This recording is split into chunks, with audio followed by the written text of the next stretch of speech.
In the morning of January 6th, President Trump knew that the crowd was angry.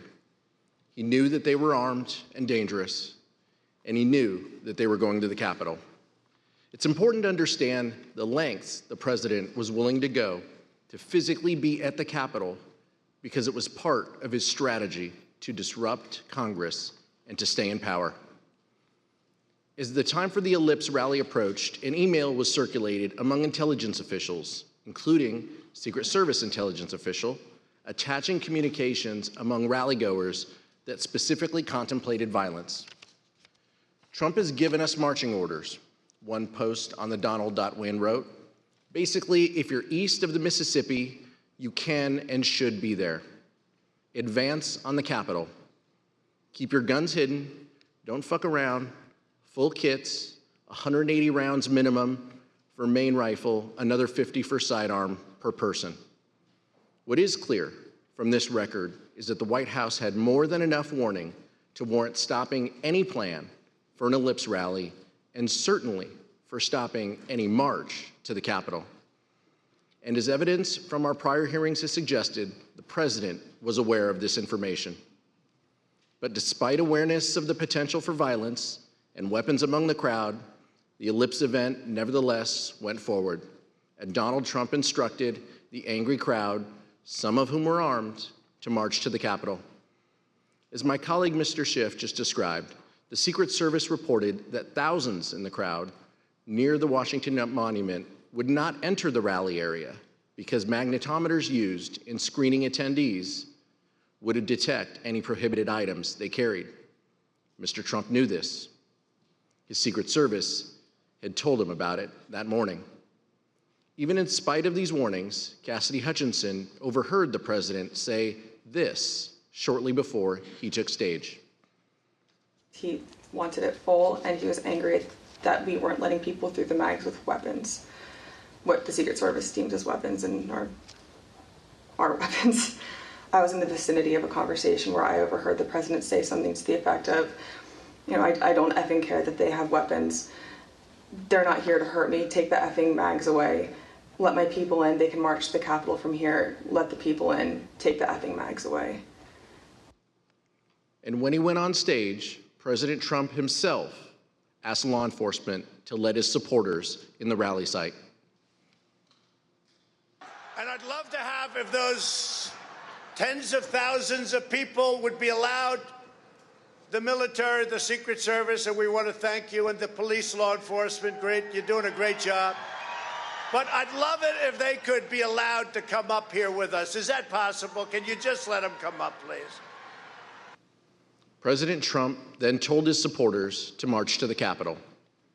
Let's pause at this point to consider President Trump's state of mind, his motivation at this moment.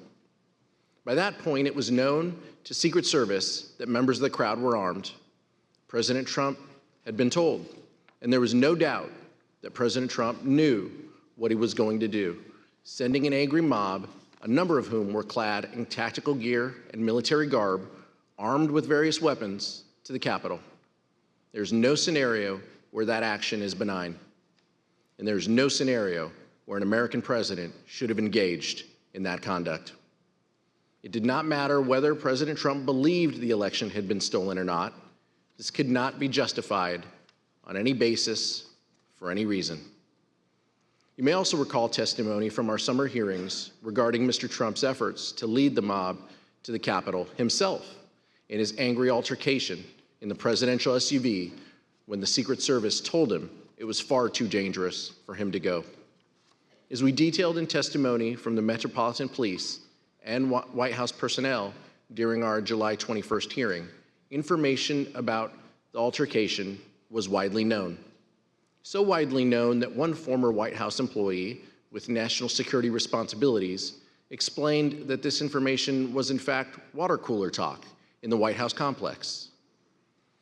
As that professional told us, they remember hearing in the days after January 6th how angry the president was when he was in a limo that afternoon.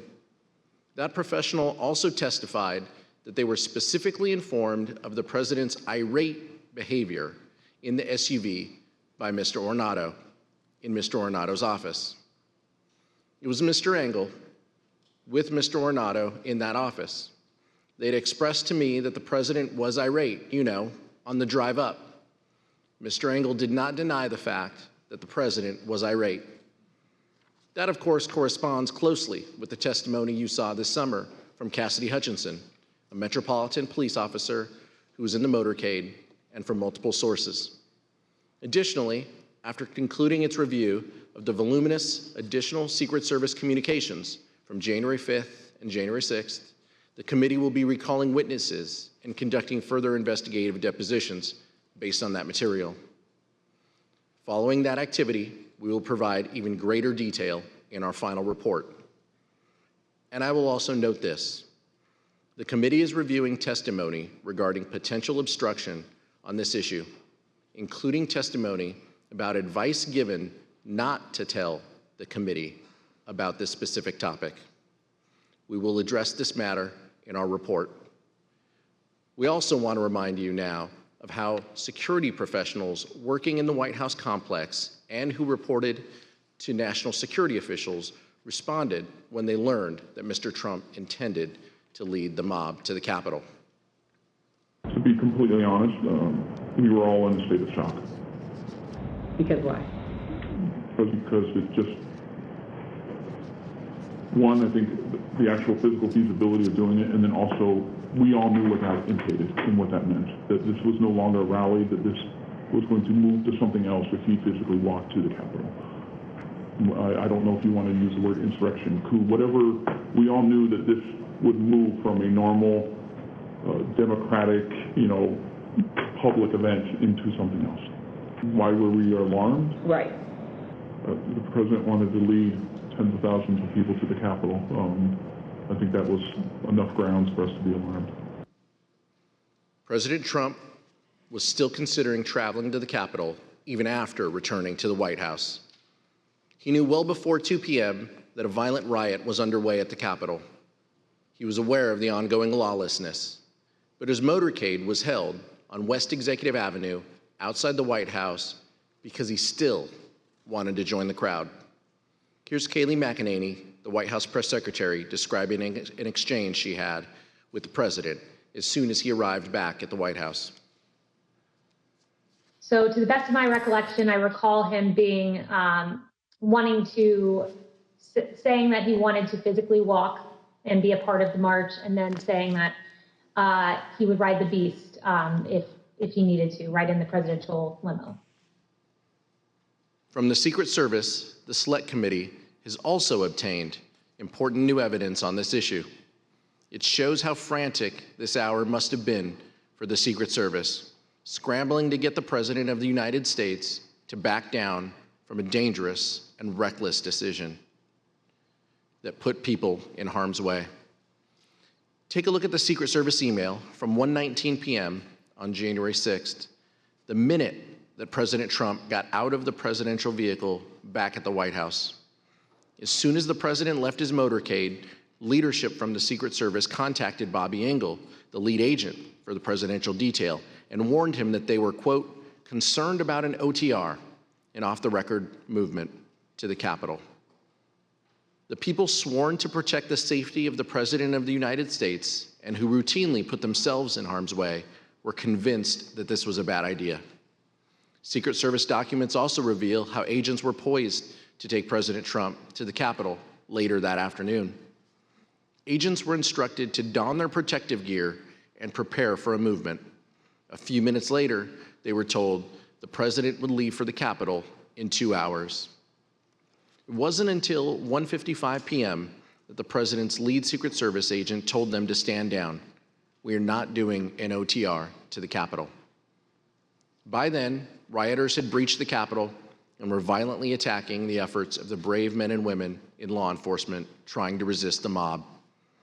President Trump may not have gone to the Capitol on January 6th, but what he did from the White House cannot be justified. While congressional leaders, both Democrats and Republicans, worked with Vice President Pence to try and address the violence, President Trump refused urgent pleas for help from nearly everyone around him. And what he did do only made the situation worse. Mr. Chairman, I yield back.